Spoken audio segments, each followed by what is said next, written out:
Je célébrerai le nom du Seigneur. Amen. Je célébrerai. Est-ce que tu peux dire à ton voisin, je vais célébrer le nom du Seigneur? Je ne sais pas pour toi. Ah, je ne sais pas pourquoi lui, il est là, mais toi, tu es là pour célébrer le nom de l'Éternel. Alors, nous sommes à la bonne place pour célébrer son nom. Louons l'Éternel. Il y a un psaume qui dit, louez l'Éternel et par les anges dans les cieux, vous qui êtes sur la terre, que tout ce qui respire loue l'Éternel. Psaume 150, verset 6 de souvenir. Je vais prier simplement et nous allons apporter le conseil de Dieu. Seigneur notre Dieu, merci pour ce temps, merci pour ce moment. Seigneur, bénis ta parole, encourage-nous, fortifie-nous, renouvelle-nous.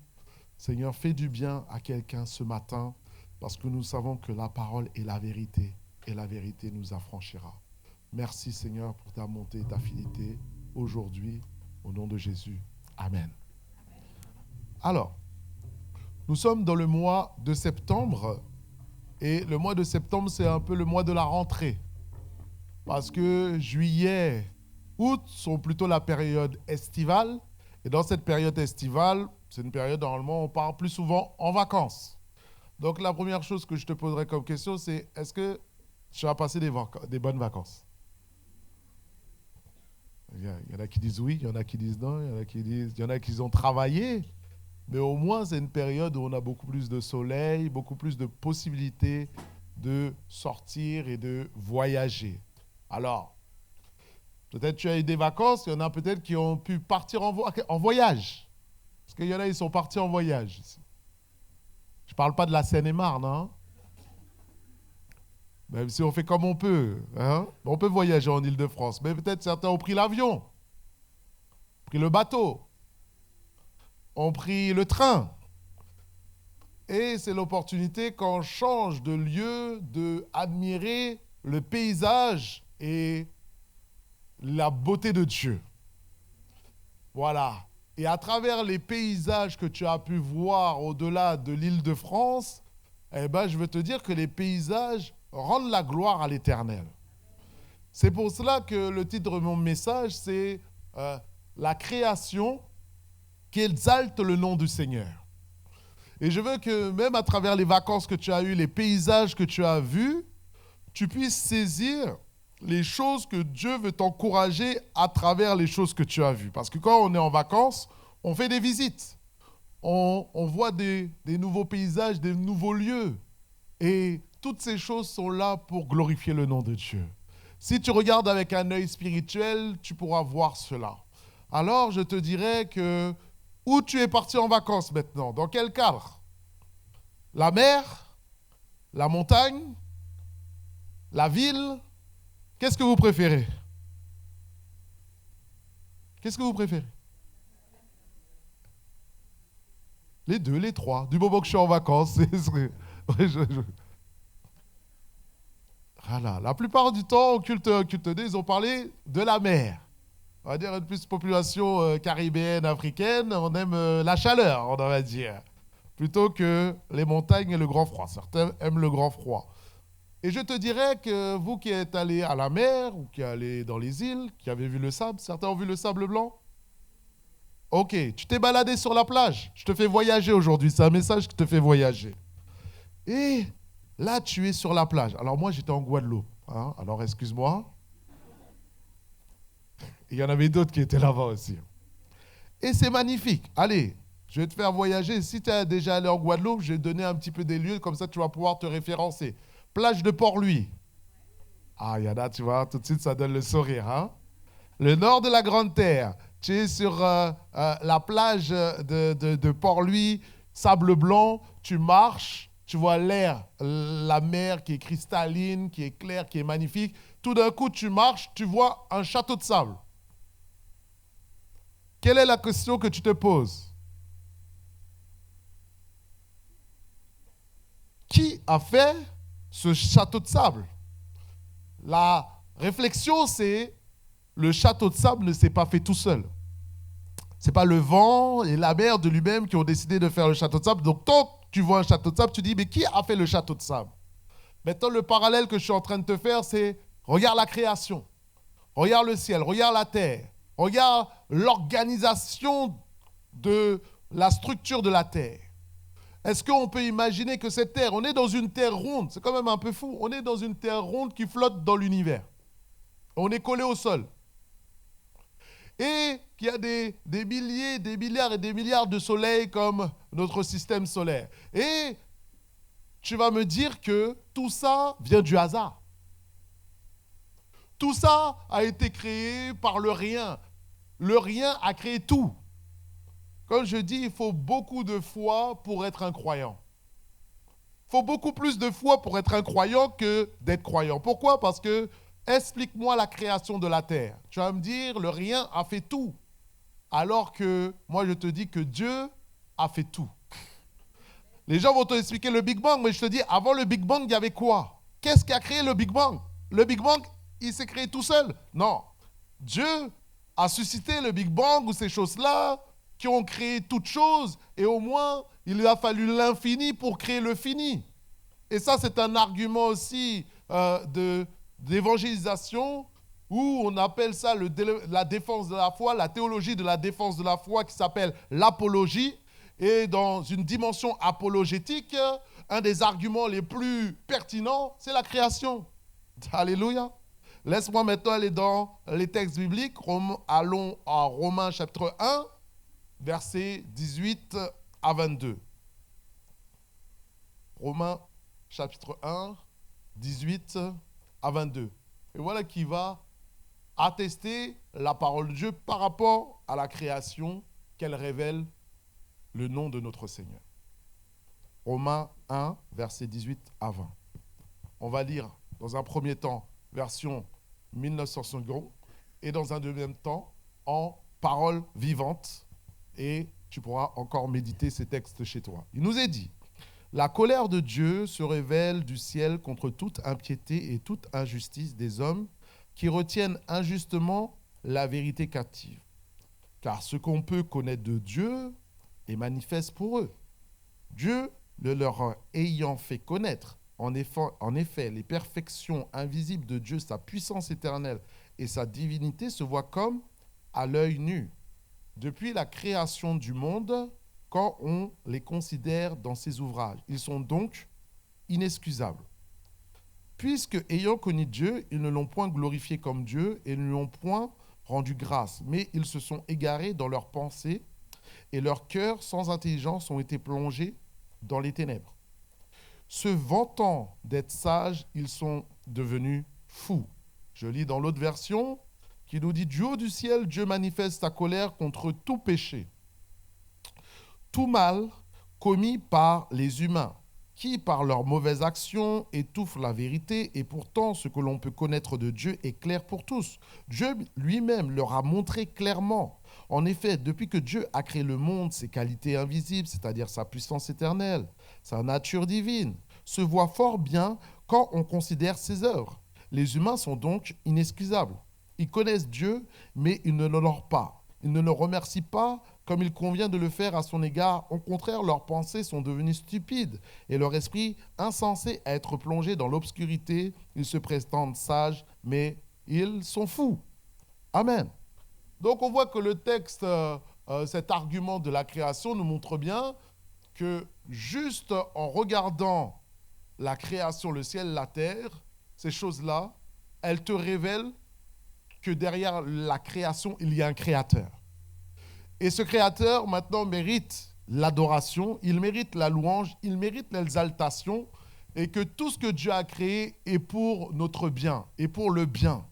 Et le texte de la création, on le retrouve dès le premier verset de la Bible, qui est en Genèse chapitre 1, verset 1, qui dit: au commencement, Dieu créa les cieux et la terre. L'origine de toute chose, c'est Dieu. L'explication de toute chose, c'est Dieu.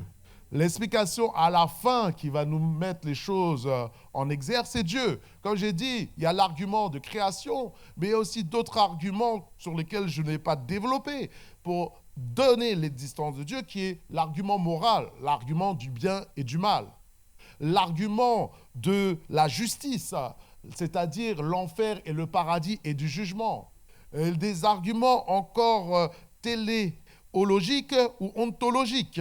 Tous ces arguments qui peuvent être développés pour asseoir la foi et que Dieu existe réellement. Ça, il y a des réflexions, des pensées philosophiques. Mais je peux dire que, tu vas me dire, moi je suis un cartésien, moi, si je ne vois pas, je ne crois pas. Mais mon frère, regarde la création. Regarde, et quand tu discutes avec quelqu'un qui ne croit pas en Dieu, dis-lui, mais d'où vient tout cela, cette organisation structurée de la nature, cette organisation du ciel et de la terre? Cela nous montre que nous avons un Créateur qui est digne de louange et d'adoration. Il est digne d'être glorifié et d'être exalté. Et quand nous venons dans sa maison, nous venons louer l'invisible dans le visible. Et la louange nous donne cette liberté. Et alors, tu peux sentir la présence de Dieu remplir ce lieu. Car nous voyons de la joie dans le cœur, des sourires, l'esprit qui est manifesté en toi. Alors, le premier point que nous allons aborder pour voir les différents types de création, c'est la montagne. Certains, tu es allé dans la montagne pour visiter, pour aller voyager, pour aller faire des randonnées. Et je te disais que quand tu vois la montagne, ça te rend calme. Quand tu montes sur la montagne et tu montes en altitude, certains m'ont dit ce matin qu'ils étaient partis à La Réunion, et à La Réunion, ils ont pu aller monter. Ils me disaient, plus je monte sur la montagne, plus je sens le calme. Moins il y a de bruit, plus il y a le silence qui laisse place à la nature. Et la montagne, nous avons des montagnes qui s'élèvent, qui sont magnifiques, comme le mont Fuji, le mont Everest, qui peut monter jusqu'à près de 9000 mètres d'altitude. Et vous savez que des fois, pour monter les monts les plus hauts, ça peut être risqué, on peut en mourir.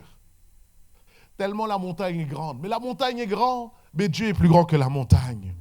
Parce que le Créateur peut être toujours plus grand que la créature. Mais nous regardons au visible pour nous réfléchir, nous faire pousser notre réflexion sur Dieu. Et Dieu est ce Dieu de la montagne aussi. Il nous est dit, quelqu'un donnait cette citation en disant, les montagnes, érodées par le temps, sont des châteaux sans porte ni fenêtre que l'on habite à nos yeux. Nous contemplons ces beautés que seul un Dieu âgé a su sculpter. S'il n'y avait pas de montagne, les plaines n'apparaissent pas. Et on voit cette diversité où la montagne, maintenant, d'un point de vue spirituel, représente les hauteurs de Dieu. Dieu habite sur montagne et il a établi Jérusalem entouré de montagnes et Jérusalem est mis en hauteur. Comme nous dit le psaume 87, verset 1, qui nous dit des fils de Corée, psaume cantique, elle est fondée sur les montagnes saintes, en parlant de Jérusalem. L'Éternel aime les portes de Sion. Plus que toutes les demeures de Jacob, des choses glorieuses ont été dites sur toi, ville de Dieu, pause. Et quand tu as pause dans les psaumes, c'est réfléchis. Prends le temps de méditer. Pas simplement lire, mais méditer la parole. Pas simplement regarder, mais approfondir. Et là, tu vas voir des révélations, des compréhensions qui vont te monter à l'esprit. Nous savons que la montagne est un lieu privilégié où le Seigneur appelait les hommes à se mettre à part. Quel homme nous pensons? Moïse. Moïse lui a dit, viens et va sur le mont Sinaï. Et alors qu'il est monté sur le mont Sinaï, Dieu s'est manifesté sur la montagne. Et la montagne était toute brûlante, était en feu. Et les Israélites ne pouvaient pas toucher la montagne, sinon c'était la mort. Même les animaux ne pouvaient pas toucher parce qu'il y avait une rencontre entre le serviteur et Dieu qui se manifestait et qui donnait une révélation à Moïse pour qu'il reçoive le feu, qu'il reçoive la gloire, qu'il reçoive l'étape de la loi pour redescendre dans la vallée. Mais il devait redescendre pour apporter ce qu'il avait reçu au peuple. Alléluia. De la même manière, toi aussi, monte sur la montagne. Monte sur la montagne de Dieu, c'est-à-dire dans le mont de ta maison, dans le lieu de la prière, dans le lieu de la recherche de Dieu, pour recevoir la gloire de Dieu, pour recevoir la présence de Dieu. Et quand Moïse descend de la montagne, son visage était resplendissant de la gloire de Dieu. C'est pour ça qu'il était obligé de mettre quelque chose sur son visage, parce qu'il était rayonnant comme le soleil. Quand tu es au contact de Dieu, il y a quelque chose qui se change spirituellement. Tu descends de la montagne et tu sors de la prière, ton visage brille spirituellement. Tu souris. C'est le sourire sponsorisé Jésus-Christ. Tu souris, il y a la joie et les gens te disent, mais pourquoi tu souris? Toi-même, tu ne te rends même pas compte que tu souris. Parce que la gloire de Dieu est sur toi. Tu as rencontré le Dieu de la joie, le Dieu de la montagne, le Dieu qui t'accompagne dans la vallée. Mais on peut encore voir, comme l'a dit mon frère, Abraham. Abraham a dû monter sur la montagne. Et pourquoi il est monté sur la montagne? Il a dit, montons sur la montagne pour adorer. Il devait emmener Isaac en adoration. Ton adoration est un sacrifice de tes lèvres. Adore l'Éternel, monte sur la montagne, adore Dieu comme Abraham. Et lui, il dit que Dieu, il est au plaisir, le plaisir, il prend plaisir à la louange de son peuple. Est-ce qu'il y a quelqu'un qui fait partie du peuple de Dieu? Et ce matin et aujourd'hui, Dieu a pris plaisir à ta louange qui est sortie de ta bouche. Parce qu'il a entendu chaque louange qui vient de nos cœurs, car il est capable de lire dans les profondeurs de chacune de nos vies. Il sait dans quel état tu es, il sait de quelle manière tu le loues, il sait ta foi actuelle dans cet instant. Car il maîtrise tout. Nous dit, il est le Dieu de l'univers. Le Dieu d'Abraham, le Dieu de Moïse. Mais lui-même, Dieu est venu sur terre, dans la personne de Jésus comme un corps. Et quand il a marché sur terre, Jésus allait sur la montagne, qui s'appelait la montagne. J'entends le silence. La montagne des Oliviers. L'indice est devant toi, pasteur Olivier. Toi, tu es là, tu cherches des trucs. La montagne des Oliviers. Et souvenez-vous, il était là avec la foule, il était là avec ses disciples, mais Jésus allait continuellement sur la montagne, seul, pour prier et recevoir de la part de Dieu. Si Jésus lui-même était un homme de montagne, sois un homme de montagne. Sois une femme de la montagne de Dieu. Bâtis ta montagne, ton hôtel avec Dieu. Et il n'a pas fait que ça, Jésus. Il allait aussi sur le mont de la transfiguration. Et quand il est allé sur le mont de la transfiguration, qu'est-ce qui s'est manifesté? Les hommes de la montagne étaient là. Moïse était là. Élie était là. Et Dieu le Père était là et a commencé à parler. Et il n'est pas monté seul cette fois. Il a pris Pierre, Jacques et Jean. Il dit, venez avec moi sur la montagne. Et alors son visage a été transformé. Son visage est devenu rayonnant. Et là, la gloire de Dieu s'est manifestée. Et alors les disciples ont vu ça. Pierre a dit, mais faisons une tente pour Moïse, une tente pour Élie, une tente pour toi. Et restons ici. On comprend, c'était le goût du paradis. C'était le goût du paradis. Toi aussi, prends le goût du paradis. Et amène les gens à monter sur la montagne avec toi. Ne monte pas seul sur la montagne, mais amène tes amis dans la montagne, dans le lieu de la prière. Tu montes seul, mais tu montes avec tes amis. Tu montes avec ton conjoint. Tu montes avec tes enfants et tu les fais toucher la gloire de Dieu. Faites des cultes familiales. Prenez la guitare dans vos maisons. Chantez les louanges du Seigneur à la maison. Priez le Seigneur en famille. Bénissez-vous les uns les autres. Dieu est là aussi. Faites goûter le goût de la montagne aux enfants. Et on a fait des cultes familiaux à la maison. Et là, j'avais des petits cousins qui étaient là en train de danser, de chanter. Je les voyais, ils étaient tellement heureux. Et alors, on a fait un culte adapté. On a fait simplement là, 2 ou 3 sont assemblés en mon nom, tu es là. Et les enfants commencent à poser des questions. Alors, mais c'est quoi, mais comment? Et on a fait un échange. Et ils étaient tellement contents. Je me dis, on est en train de déverser dans leur vie. Ils vivent avec le tonton, avec grand-père, ils sont déjà en train de louer le Seigneur en famille. Réunissez-vous et priez ensemble. Priez pour votre famille. Il y a des combats dans toutes les familles. Mais quand il y a des chrétiens, réunissez-vous et priez ensemble.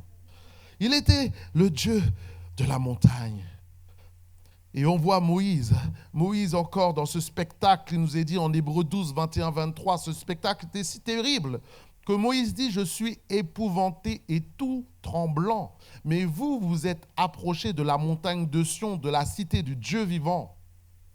La Jérusalem céleste, des myriades qui forment les cœurs des anges, de l'assemblée des premiers-nés inscrits dans les cieux, du juge qui est le Dieu de tous, des esprits des justes parvenus à la perfection. Et maintenant, il donne une invitation à monter sur la montagne. Il y a le psaume 23, mais il y a le psaume 24 qui nous dit « Qui pourra monter à la montagne de l'Éternel ?» Invitation. Qui? Celui qui s'élèvera jusqu'au lieu saint, celui qui a les mains innocentes et pures. Seigneur, sanctifie nos mains. Seigneur, donne-nous un cœur qui est pur. Aide-nous car nous sommes des hommes pécheurs, sauvés par la grâce de Dieu. Celui qui a un cœur pur, celui qui ne se livre pas à son âme au mensonge, ni à la tromperie. Seigneur, éloigne-moi du mensonge, éloigne-moi de la tromperie, éloigne-moi du péché. Je décide de me détourner de mes mauvaises voies pour me tourner vers les voies de Dieu. C'est la volonté pour chacun d'entre nous, que nous détournions du mal. On nous dit encore... Celui qui obtiendra, alors il obtiendra la bénédiction de l'Éternel. Est-ce que quelqu'un veut être béni de Dieu? Voici le manuel de vie, le manuel de l'épanouissement spirituel, la miséricorde Dieu du salut. Et voilà le partage de générations qui invoquent son nom, qui cherchent la face du Dieu de Jacob, le Dieu d'Israël, notre Dieu. Ah Seigneur, je veux monter sur ta montagne. Je veux rester sur la montagne de Dieu. Ah, je suis dans la vallée, mais le Dieu de la montagne est avec moi dans la vallée. Et il m'accompagne partout où je vais. Et même si la montagne pour toi maintenant peut représenter un blocage, une difficulté, où j'ai apporté mardi l'exhortation avec le cycliste de changement de braquet.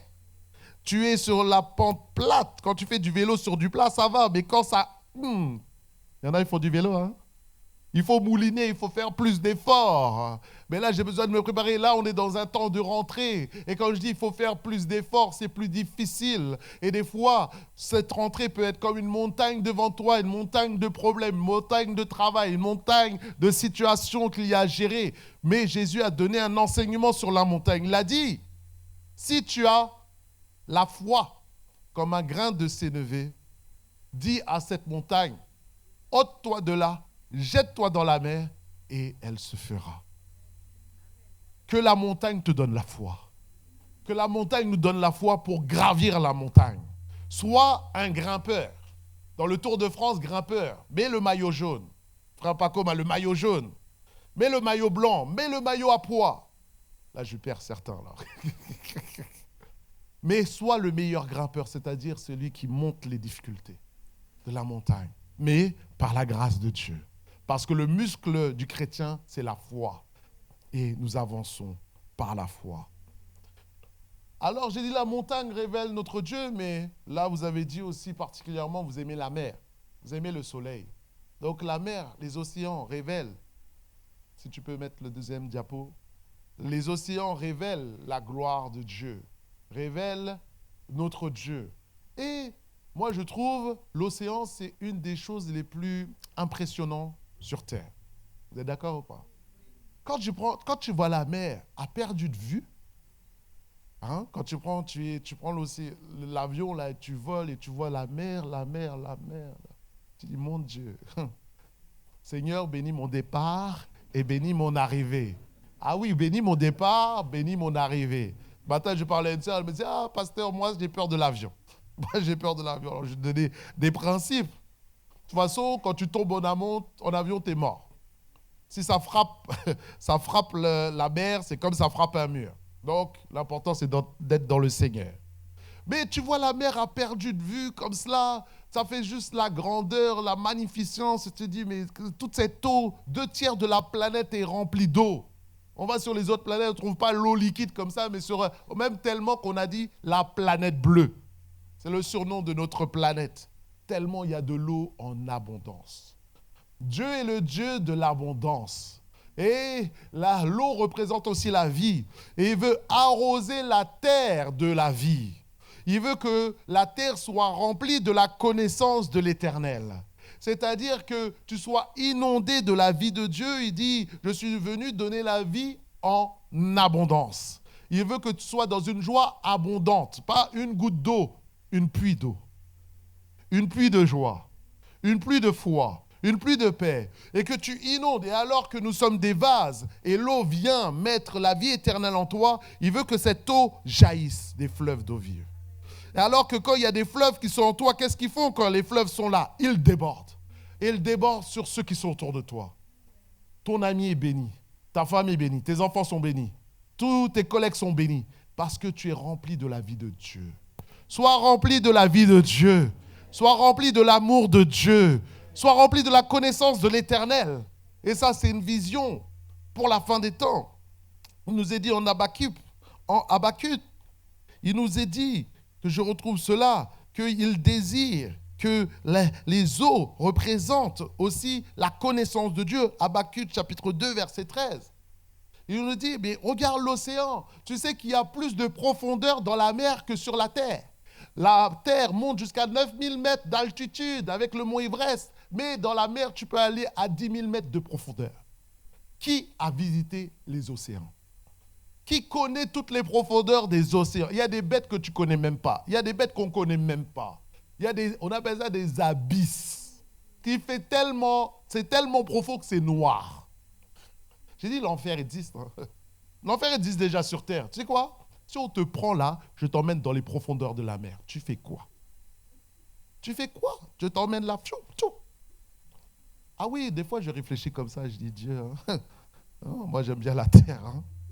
Ah oui, je sais nager, attention. Hein. Il y en a qui savent nager ici parce que j'avais dit la dernière fois, est-ce que tu sais nager? Apprends à nager, mon frère, ma soeur, c'est mieux. Ah oui, c'est mieux. Hein. On ne sait pas qu'est-ce qui va arriver dans les temps à venir. On te met dans les profondeurs de la mer, tu fais quoi? Même si tu sais nager, le temps que tu remontes, tu es mort. Pas d'oxygène. On te met en plein milieu de l'océan Atlantique. Tu peux être le meilleur des nageurs. Tu es à 4000 mètres de côté, c'est l'Amérique, 4000 mètres de l'autre côté, c'est l'Europe. Tu fais comment? Je dis, mon Dieu, moi je ne veux pas retrouver là. Hein. Là, les histoires de partir là, ils ont fait la traversée de la flamme olympique avec Marie-Josée Pérec, hein, en bateau, là. Moi, je ne vais pas là-dedans. Moi, je vais pas là-dedans, moi. Ah non, moi, c'est... Ah oui, aller dans un petit bateau comme ça, là, et traverser... Non, moi, je préfère pas. On te prend, on te met sur un iceberg. On te prend, on a vu là la fonte des glaciers, là. On te prend, on te met sur le pôle Nord. Tu fais quoi? Tu es cuit? Ou tu vas avoir froid, mais tu es cuit quand même. Donc déjà, pour moi, ça me donne des réflexions sur l'enfer. Moi, je n'ai pas envie d'aller en enfer. Je n'ai pas envie d'aller là-bas. Alléluia! Tu n'iras pas en enfer. Ce n'est pas la volonté de Dieu pour nous. Mais revenons à la mer. Maintenant, quand je vois la mer, aussi, la mer a une question apaisante. Est-ce que quand tu regardes les flots de la mer, les vagues, est-ce que ça ne te rend pas plus calme? Ça te apaise, ça te détend. 3 jours de vacances, j'ai oublié toute mon année. Ce qu'on appelle le ressourcement. Tu es bien, j'ai vu tous les touristes, les métropolitains qui étaient là, qui étaient en Guadeloupe. Ah là, et ils sont bien. Là, ils ont pris possession de l'île, à Sainte-Anne, à Saint-François, à Raisin-Clair. Ils sont là, avec les petits... Là, à la mode, là, c'est les petites chaises pliantes, là. Les petites chaises, là, tu déboîtes ça, tu mets ça, ils sont installés. Il y a la gourde, il y a le lit, il y a le livre, ils sont là, ils boivent avec les lunettes et ils ont la vue sur la mer. Pourquoi ça nous fait du bien? Tu vois les cocotiers, ça te fait du bien, ça t'apaise. Quand tu vois la mer, pense à Jésus, qui est le prince de la paix, qui veut apaiser tes cœurs, il veut apaiser les tensions, il veut apaiser du stress que nous vivons à Paris. C'est une ville stressante. Un jeune me disait, moi je sors de vacances, dès que je suis dans l'aéroport, je commence à stresser. Je vois les gens en train de courir à gauche et à droite. C'est une ville stressante, Paris, il faut s'apaiser, il faut rester... Dis à ton voisin, reste calme, sois tranquille. Sois pas excité dans le métro, là. Hein, t'es là, il y a quelqu'un qui te gêne, t'es là, mais mets-toi sur la droite, l'escalator. C'est vrai, hein? Moi, j'ai appris à rester plus... C'est les voyages qui m'ont permis ça. De marche tranquillement. Pourquoi tu cours? Je parlais à une sœur. Je dis, ma sœur, pourquoi tu marches vite comme ça? Je marche avec elle entre... Ah, mais là, je marche pas vite. Hein. Là, je dis, ma sœur, calme-toi. Tu es pressé? Ah non, je suis pas pressé, mais... Je dis, mais calme-toi. Et elle s'est calmée. Parce que des fois, tu t'en rends même pas compte que tu es excité, tu es stressé, parce que c'est la vie qui est comme ça, à Paris. Parce que dans le métro, on court tout le temps. Mais détends-toi par la grâce de Dieu. Pense à l'océan. Pense à la mer. Et ça va te calmer, ça va te détendre. Une autre chose, c'est que regarde, même quand tu as des problèmes de santé, des rhumatismes, même les médecins te conseillent d'aller dans la mer. Tu te dis, va dans la mer et tes problèmes de rhumatisme vont disparaître. C'est vrai ou pas? C'est ce qu'on appelle la thalassothérapie. Et tu vas dans la mer parce que la mer a des bienfaits. Hein? J'avais un ami, on lui a dit ça, et quand il est sorti de la mer, ça fait du bien à ton corps, à ton âme. De la même manière, spirituellement, quand tu te plonges dans la présence de Dieu, Dieu te malasque spirituellement. Fait du bien, il te relaxe, il te fait du bien. Tu sors de là, tu as la paix. Tu sors de là, ton niveau de stress est descendu parce que tu es allé dans les profondeurs de l'Esprit de Dieu. Et comme l'Esprit de Dieu est réel, eh ben, quand tu ressors de là, tu te sens comme rafraîchi. Alors, je vais en Guadeloupe et maintenant, je vais parler de la cascade aux écrevisses. Quelqu'un connaît la cascade aux écrevisses? Ah, parce que je suis allé prêcher en Guadeloupe aussi. Et la surprise qu'ils m'ont fait, c'est qu'il y avait des gens d'Argenteuil. J'ai dit, pourquoi vous êtes là? Je suis en vacances. Petit bourg, je prêche, les sœurs étaient là ce matin. Ah, pasteur, on est là. J'ai dit, mon Dieu, on ne veut pas avoir de vacances là. Je rigole. Je prêche à Grand Camp. Là aussi, je prêche, je vois des gens d'Argenteuil. J'ai dit, ils sont partout. Ils sont partout, les Argenteuillais. On leur a dit, allez, faites de toutes les nations des disciples. Ils ont dit, ah, on va là-bas. Mais c'est pour dire simplement, en allant, ça nous fait du bien. Et alors tu vas à la cascade aux écrevisses, c'est des sources qui sortent d'eau. Et tu vas dans l'eau, rafraîchissant, quand il fait chaud, et là déjà ça te rafraîchit. Et là tu mets ton dos près de la cascade, l'eau coule. Et là ça te fait un massage relaxant, naturel, bienfaisant. Alléluia. Il y en a, ils se voient dans la rivière, là. Ils se voient. Et il y avait une sœur qui était là aussi. Elle m'a dit, moi, chez moi, j'ai une rivière. Et la rivière est chaude. Et les gens, ils restent là pendant 3 heures dans la rivière, en train de parler. Reste dans la rivière de Dieu. Connecte-toi à cette rivière spirituelle, les fleuves d'eau vive qui nous font du bien par la grâce de Dieu. Amen. Et ça me fait penser à un chant. Est-ce que tu le connais? Tu vas me dire lequel? L'immensité de ta grandeur me montre que je ne suis rien. Mais quand tu façonnais la terre, j'étais déjà près de ton cœur.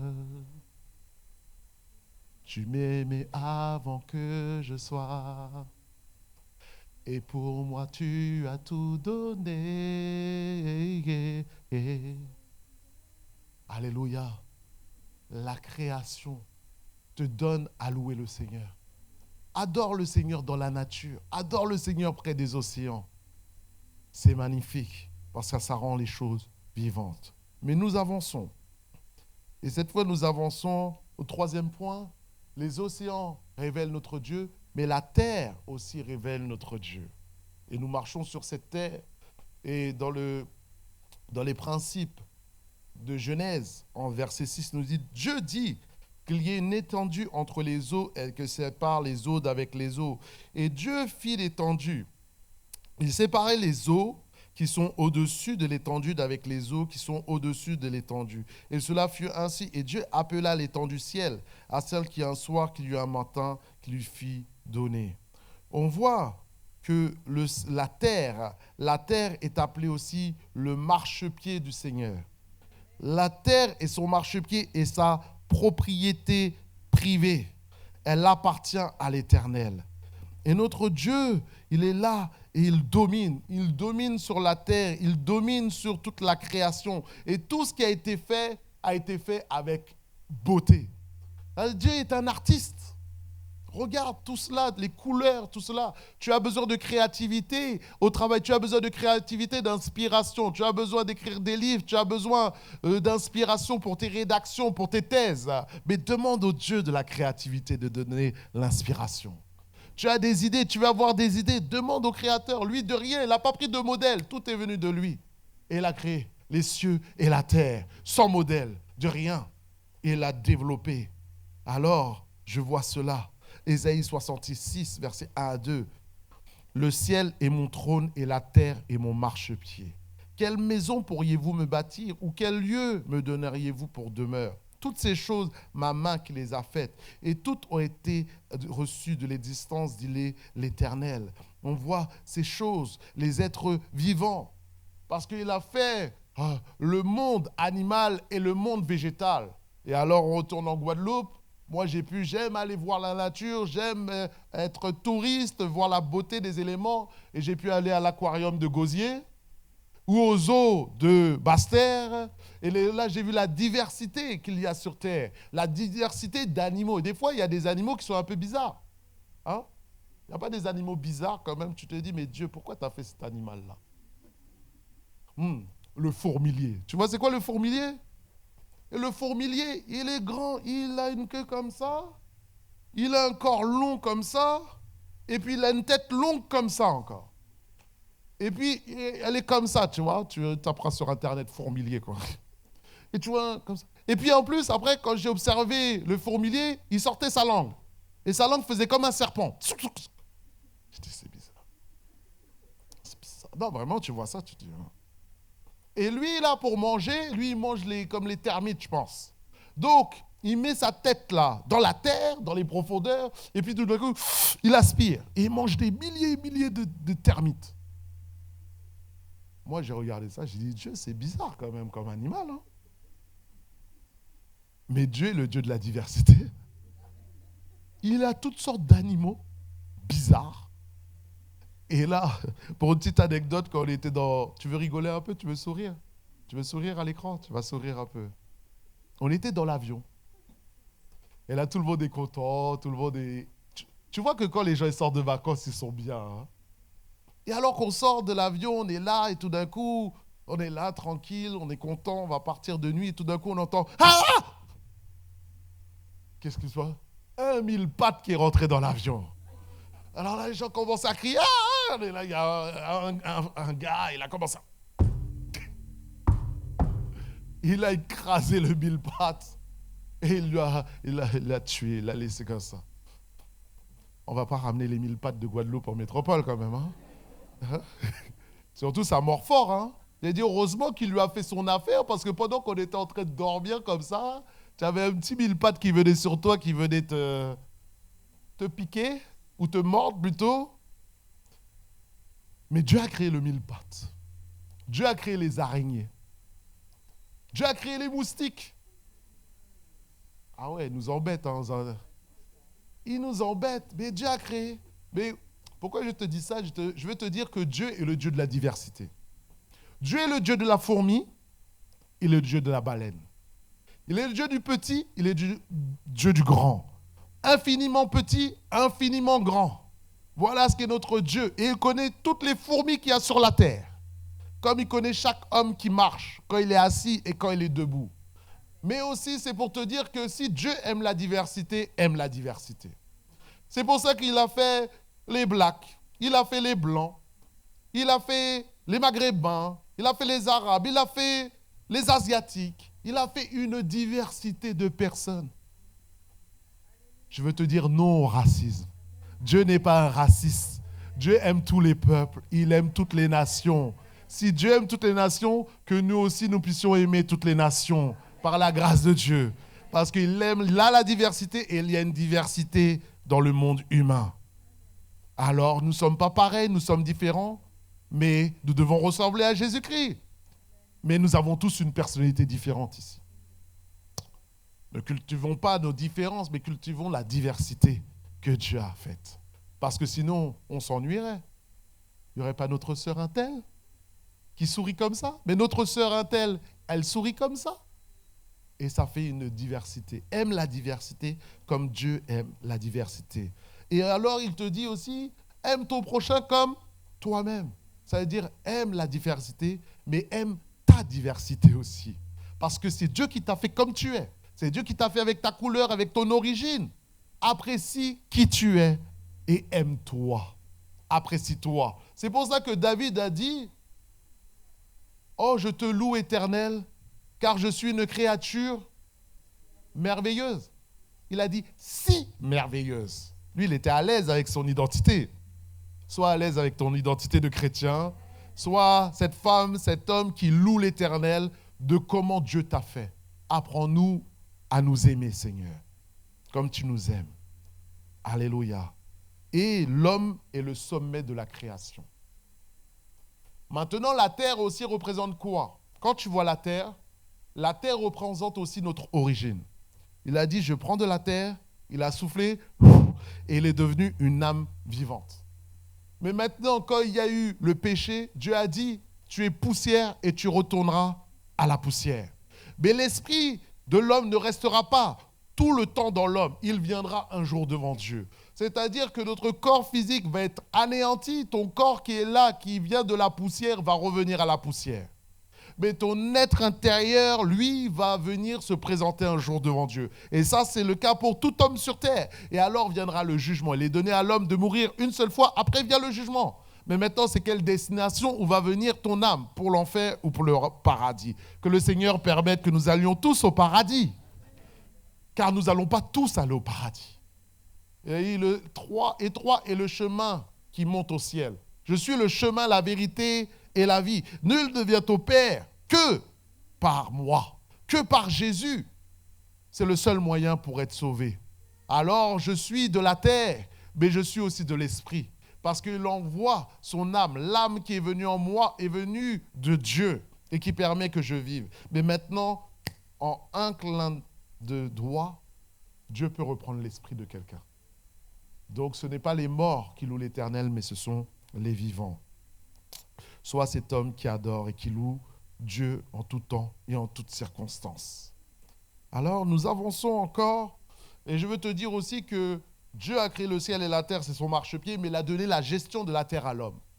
Maintenant, nous avons géré la terre et malheureusement, nous avons mal géré la terre par des problèmes qui ont créé le climat, le dérèglement du climat, et nous en vivons les conséquences, et nous allons en vivre les conséquences de plus en plus. C'est pour ça que j'aimerais que tu puisses passer la vidéo, s'il te plaît, qui nous montre maintenant qu'est-ce que l'homme a créé comme désastre. 48 heures sur cette petite route près d'Hanoï, une scène dramatique après le passage du typhon. Un pont qui s'effondre, des véhicules qui basculent, des dizaines de personnes sont portées disparues, emportées par les eaux boueuses. Mais dans l'hôpital voisin, ces hommes n'en reviennent pas, ils sont vivants. J'ai tellement eu peur quand je suis tombé. Je me sens comme un miraculé. J'ai fait de mon mieux pour remonter à la surface. Et une fois la tête hors de l'eau, je croyais que jamais j'allais m'en sortir. Au nord, près de la frontière chinoise, le typhon Yagi a provoqué un glissement de terrain. Tout un pan de la montagne s'est écroulé. On dénombre là aussi des dizaines de victimes, dont les passagers de ce car emportés par une coulée de boue. Ailleurs, des communes inondées. Partout, on évacue les sinistrés, avec parfois des moyens de fortune. J'espère seulement qu'on va s'occuper de nous. Notre vie en dépend. Après, on s'occupera de l'aspect matériel. Dans la baie d'Along, même spectacle de désolation. Dans cette région touristique, les navires de promenade n'ont pas résisté à la violence des vents. Plus à l'est, à Yenbai, connu pour ses rizières en terrasse, l'eau a tout envahi et les habitants doivent s'organiser. Je suis venu pour aider. Je ramène des objets qui peuvent être utiles à ceux qui en ont besoin. Le bilan humain et matériel n'est que provisoire, mais il sera lourd. Jamais depuis 50 ans, le Vietnam n'avait connu pareille catastrophe climatique. Merci.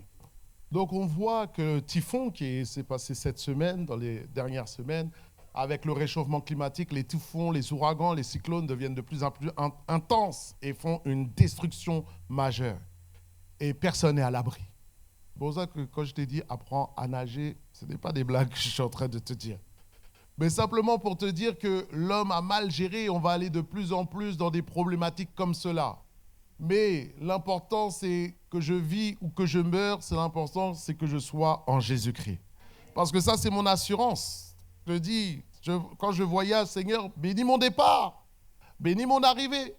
Parce qu'on voit que tu prends un bateau, rien n'est dit que ça va arriver. Tu prends un avion, rien n'est dit, t'assures qu'il va arriver. Quand tu prends ta voiture, aussi, toi-même, tu peux rouler bien. Mais il y a des situations, il y a eu ça en Guadeloupe, pendant le tour de la Guadeloupe, quelqu'un est sorti, station, il avait un peu bu, il est rentré dans un motard, le motard est mort, un jeune, à peu près 30 d'années. Qu'est-ce qu'il avait demandé? Il n'avait rien demandé. C'est pour dire, Seigneur, je prie toujours pour, Seigneur, bénis mon départ, bénis mon arrivée. Seigneur, bénis ma famille, bénis mon voyage, permets que j'arrive à bon port, par la grâce de Dieu. Mais nous avons vu cette histoire aussi de cet avion au Brésil qui a tourné. Vous avez vu cette vidéo ou pas? Il y a un avion qui est là, commercial, qui a tourné au Brésil, tourné. Il y a eu une perte de contrôle et l'avion s'est écroulé. Il s'est écrasé, et il y a eu 62 morts. Tout le monde est mort. Seigneur, bénis mon départ. Seigneur, bénis mon arrivée. Aujourd'hui et à jamais. Car je ne sais pas ce qui est fait demain. Mais je sais que si mon nom est inscrit dans le ciel, je suis sauvé et je vivrai éternellement. Je vais dans le dernier point, qui est le point justement du ciel.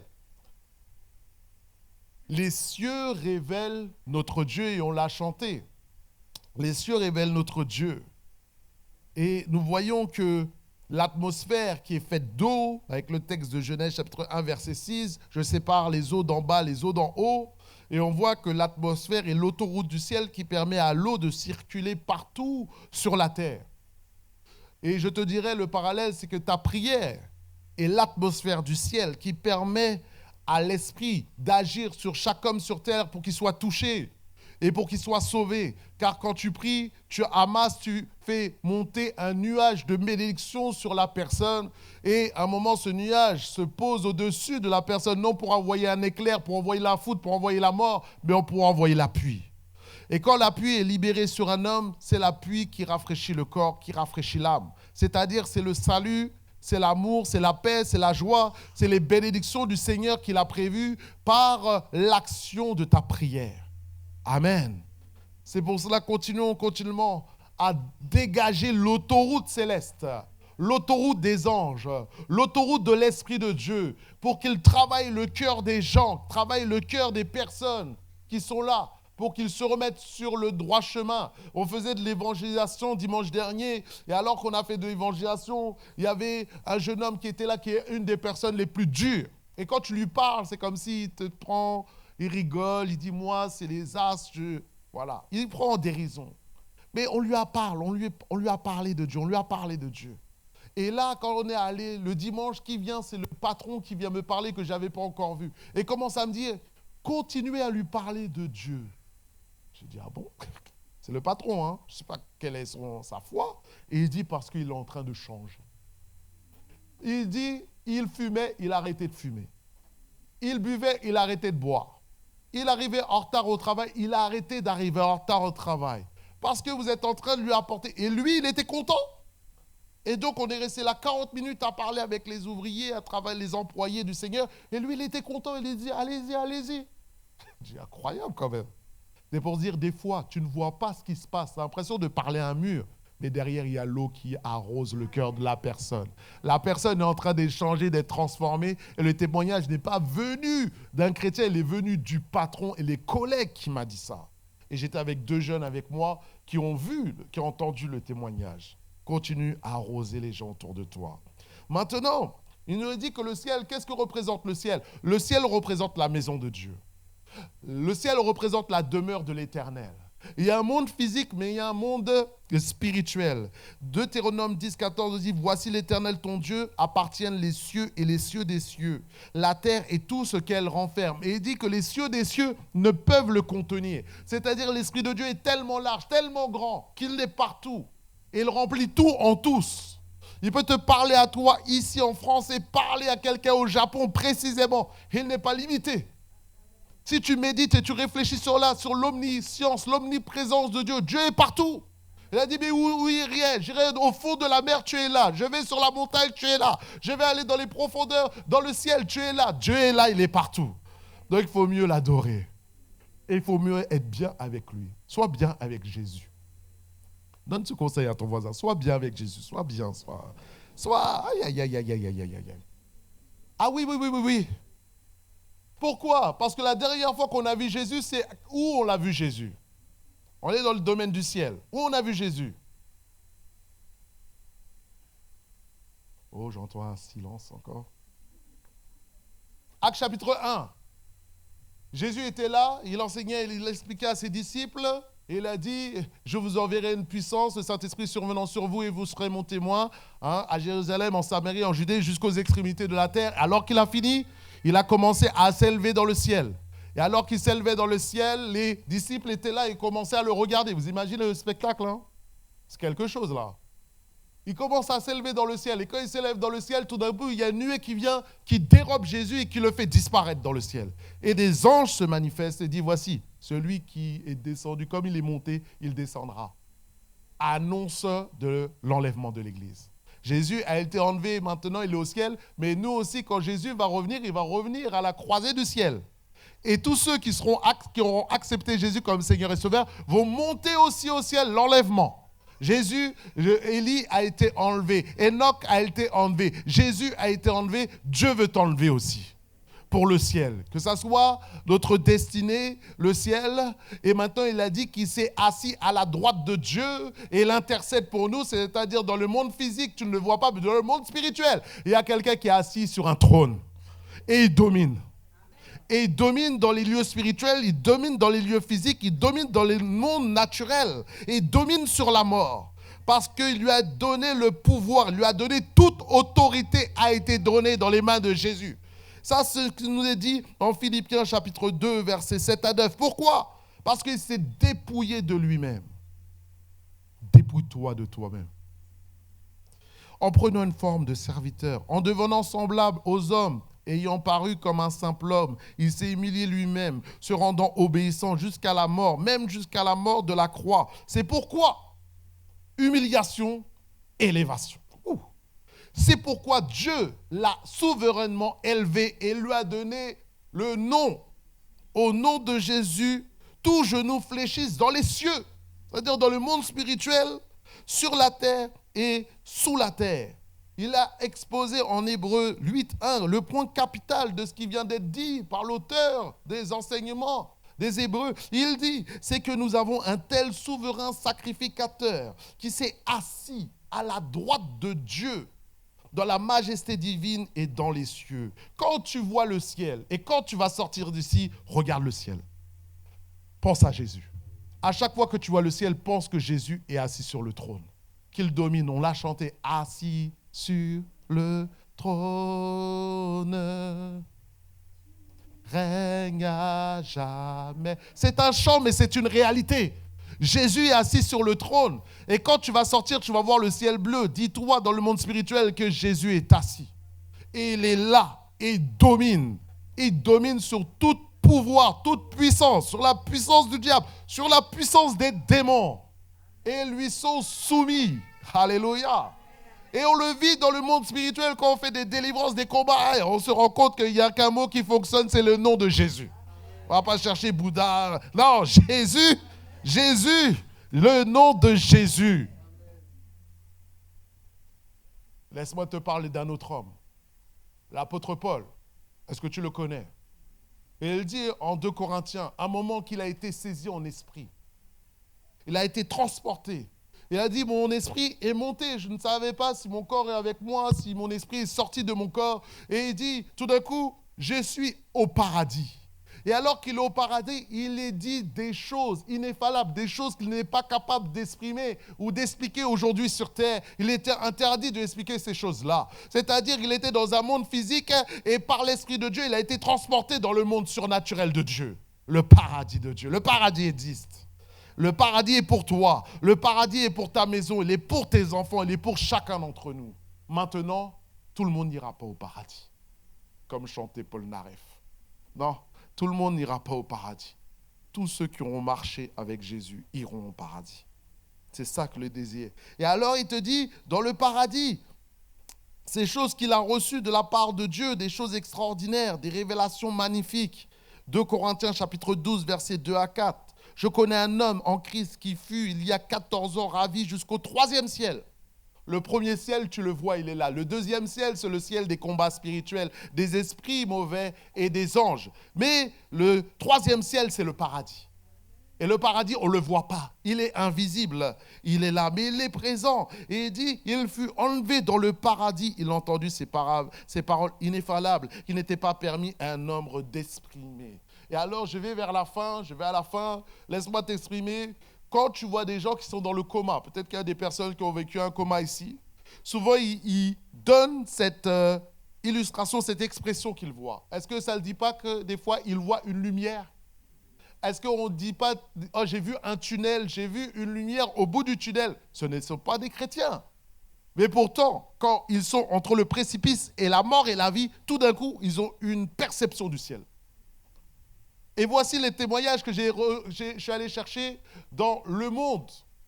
Chrétien, pas chrétien, je ne sais point, mais il n'est pas évoqué qu'il soit chrétien. C'était en 1993, en Belgique, quelqu'un qui a eu un accident de moto grave. Il s'appelle Eric Schuffer. Et il a été transporté dans les services de soins intensifs où il est resté plusieurs mois plongé dans le coma. Et maintenant, voici, je reprends les mots de ce qu'il dit de sa bouche. Il dit, « Un jour, j'ai vu au-dessus de moi une immense colonne dont les parois étaient faites de voiles blancs. Ils ondulaient légèrement sous l'effet d'une brise. Je me sentais magnifiquement bien dans une atmosphère calme et sereine, raconte-t-il. Des personnes que j'avais connues qui étaient décédées, certaines jouaient aux cartes comme lorsque j'étais enfant, d'autres me montraient que leur visage. J'ai continué à monter dans cette colonne très paisible. Puis, face à une lumière intense, le visage de ma belle-mère s'est manifesté. L'une des personnes que j'estimais le plus de son vivant m'est apparue et elle m'a dit « Retourne, redescends. Ce n'est pas pour toi maintenant. » J'ai alors fait demi-tour et je suis revenu dans mon corps. Nous voyons cette expression que cet homme nous raconte, que ceux qui meurent en Jésus ne sont pas morts, ils vivent, sauf dans un autre lieu. Élie a été enlevé au ciel. Moïse est mort sur terre, sur le mont Nebo. Pourtant, dans le monde de la transfiguration, en Luc chapitre 9, ils sont en train de discuter. Ça te montre que la mort n'est pas la fin. La mort en Jésus est juste un passage. Et Moïse était en train de discuter parce qu'il est aujourd'hui encore vivant, mais dans le ciel. Et si tu vas dans le ciel, tu verras tous les héros de la foi, mais tu verras aussi tous les gens de ta famille qui sont morts en Jésus. Tu retrouveras tes bien-aimés. Et c'est là l'espérance des chrétiens, se dire, ah, je l'ai perdu. Je dis, est-ce qu'il est chrétien? Oui, il est chrétien. Si tu persévéreras, tu le retrouveras. Alléluia, c'est ça l'espérance que nous avons du Seigneur Jésus. Amen. Alors, j'aimerais qu'on puisse finir dans la prière. Est-ce que nous pouvons fermer les yeux et prier? Et alors qu'on ferme les yeux et qu'on prie, je vais te parler d'un autre exemple, c'est aussi Abraham. Et Abraham, Dieu lui a dit, sors de la maison et regarde le ciel. Il a dit, est-ce que tu peux compter les étoiles qu'il y a dans le ciel? Il a dit, voici ta postérité. Alors qu'il n'avait pas d'enfant, sa femme était stérile. Mais dans cette postérité qui était là, les étoiles qui étaient dans le ciel représentaient les enfants de Dieu. Parce qu'il nous est dit que tous ceux qui acceptent Jésus comme Seigneur deviennent des enfants de Dieu et des enfants d'Abraham. Donc ils deviennent des étoiles dans le ciel, des étoiles qui brillent, qui sortent des ténèbres et qui commencent à briller la gloire de Dieu. Ce que je veux te dire, c'est aujourd'hui, Dieu te tend la main. Il désire que tu ailles au paradis avec lui, que tu le retrouves un jour, même s'il désire que tu vives longtemps. Mais si aujourd'hui tu veux faire la paix avec Dieu, avec le Dieu de l'univers, le Dieu du ciel, de la terre, de la mer, celui qui domine dans le monde physique et dans le monde spirituel, je te tends la main et je t'invite maintenant, si tu veux recevoir le Seigneur et dire, je veux plus de mes péchés. Seigneur, pardonne-moi mes péchés. Je veux t'accepter comme Seigneur et Sauveur. Je t'invite simplement là où tu es, à lever la main là où tu es, à dire, moi, je veux accepter Jésus. Oui, je vois vos mains, je vois vos mains. Je demande à l'église de prier. Si, ferme les yeux et prie. Je vois ta main. Y a-t-il encore quelqu'un, et c'est la chose la plus importante que tu peux faire, que tu vives ou que tu meurs, c'est avoir Jésus dans ta vie. Et tu vivras éternellement. Y a-t-il une dernière personne qui veut lever la main et dire, Seigneur, je t'accepte comme sauveur? Et nous allons simplement prier. Et je vous demanderai de répéter après moi ces personnes. Tout le monde ensemble. Prions le Seigneur et disons, Seigneur Jésus, Tu es le Dieu du ciel et de la terre. Tu domines le monde physique et le monde spirituel. Tu es assis à la droite du Père et tu intercèdes pour moi. Aujourd'hui, je prends la décision d'abandonner mes péchés et de te recevoir comme Seigneur et Sauveur. Que le ciel vienne habiter en moi par le Saint-Esprit. Au nom de Jésus-Christ. Amen. Seigneur, je prie de bénir ces nouvelles âmes qui se tournent vers toi. Que cette semence de l'éternité puisse demeurer, puisse croître dans le nom de Jésus, afin que ces âmes puissent persévérer dans les voies de Jésus, que ces âmes puissent être enseignées dans les choses de l'Esprit, que ces âmes, Seigneur, puissent se faire baptiser d'eau, baptiser de l'Esprit. Seigneur, que le diable ne puisse pas se toucher à cette semence qui a été déposée. Tu les gardes, tu les protèges, et que cette semence puisse croître par l'arrosage de l'Esprit de Dieu. Nous te remercions, Dieu Tout-Puissant, Dieu de gloire, Dieu d'honneur, Dieu de puissance. Nous te disons, tu es l'alpha, l'oméga, le premier, le dernier. Et c'est pour toi que nous voulons vivre. Nous te donnons la gloire, l'honneur et l'adoration au siècle des siècles, car tu es le seul Dieu qui mérite d'être loué au nom de Jésus. Et nous disons, Amen. Applaudissons Jésus.